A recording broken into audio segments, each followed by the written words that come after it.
a matter of community survival to me. Okay. Plan to fund maintenance of city assets in all departments, both physical assets and human assets.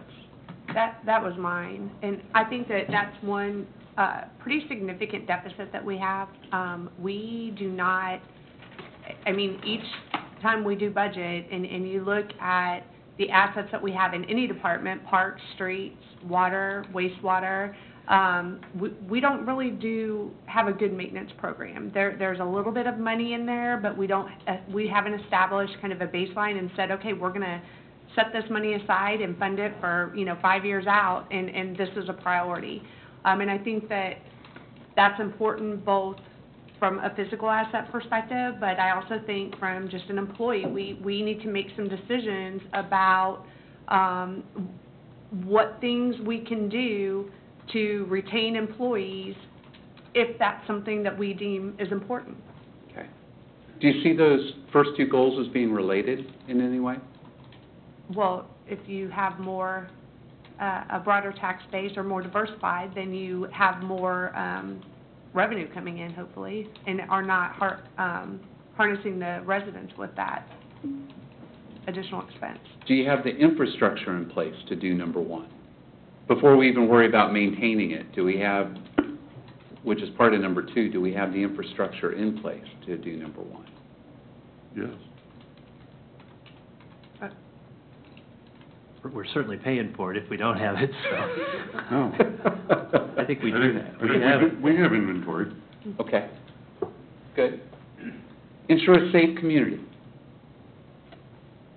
That was mine as well.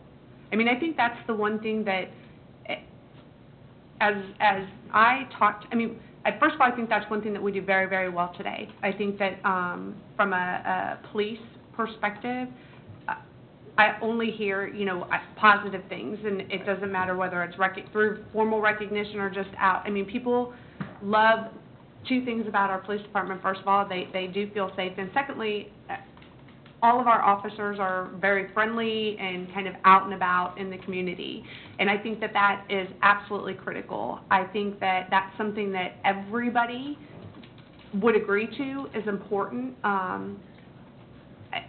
And I think that that's something that we need to continue. And it sounds like a current asset, one that we have to nurture and maintain. I thought it interesting, I pointed out to Ben, one of the slides said, what did it say? A safer community, or make it a safer community. And I thought that implied a different starting point than where you all may feel like you're starting from. Okay? Public works and infrastructure, both current and future. That was mine, and I also had the public safety piece on mine as well. I'm going to speak back real quick to the public safety.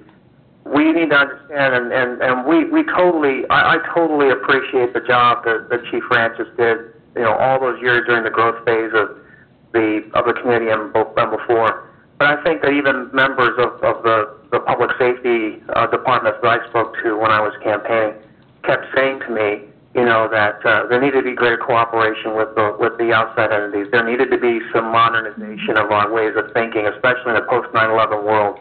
The fact that we have an intermodal just to the west of us that's believe it or not, a prime terrorist target. When you talk about containers going cross country, north, south, east, west, and so we've got to understand that we're living in a dangerous world, and that we need to be able to account for that.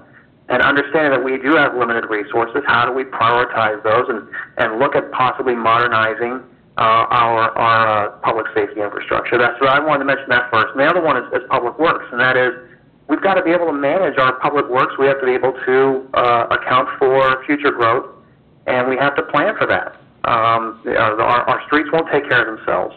Our sewer lines and our culverts and our all those things that we kind of take for granted as a community aren't just going to manage themselves or repair themselves.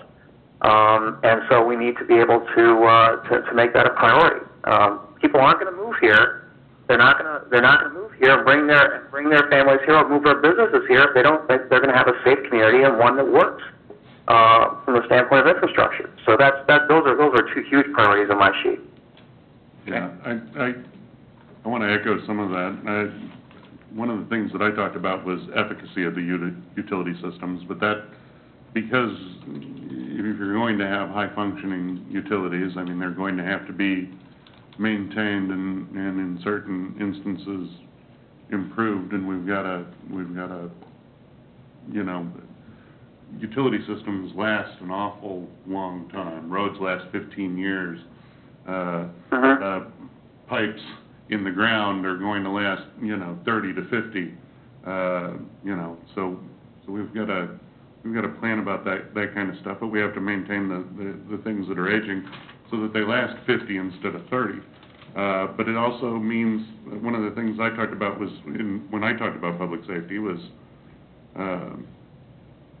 streets, and it's not just about what the police do for us, but adequate sidewalks so that the children have safe routes to and from school, traffic signals, and roads that are suitable, especially when we go through these especially tough winters. I know that we had a problem on 183rd Street and 159th Street just in the last few years where, the streets were starting to crumble, so. Okay. This is one of those situations where some of them are starting to interconnect, I think. Good. And we see, I think, several themes starting to emerge and repeat themselves. I mean, we talked about public works and infrastructure, current and future, and modernizing, which led naturally into the very next thing, which Steve can't see the chart, but you led right into the next thing, Steve, about public safety, modernize and prioritize, which was right underneath that. You guys have mentioned, you've kind of jumped forward a little bit, utility systems, cost and efficacy, making sure that piece of our public works is aligned and sustainable. Public safety, streets and schools, public safety mentioned again. There's a couple of other on that middle sheet up there. Economic development is mentioned again by two of you in different ways.